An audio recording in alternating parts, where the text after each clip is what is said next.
U.S. Vice President Kamala Harris formally accepted the Democratic nomination for president on Thursday, the final and most anticipated night of the four-day Chicago convention. I accept your nomination to be President of the United States of America.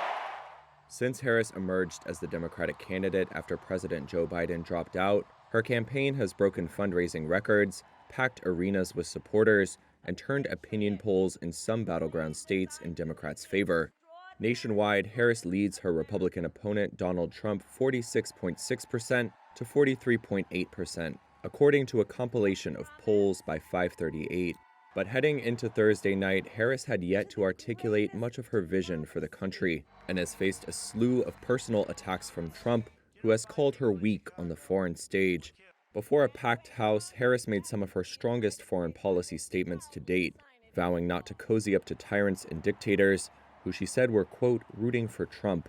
And as president, I will never waver in defense of America's security and ideals, because in the enduring struggle between democracy and tyranny, I know where I stand and I know where the United States belongs.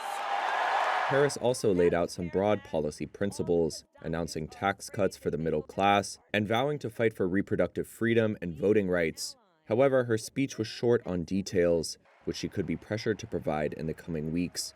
Harris also called to end the Gaza war, while pledging continued support for Israel. Now is the time to get a hostage deal and a ceasefire deal done. And let me be clear, I will always stand up for Israel's right to defend itself, and I will always ensure Israel has the ability to defend itself. Before the speech, thousands of Palestinian supporters once again gathered to protest U.S. support for Israel as it wages war in Gaza, which Palestinian health authorities say has killed over 40,000 people. The issue was one of the most divisive among Democrats and got little attention at the convention, which could hurt Democrats at the polls.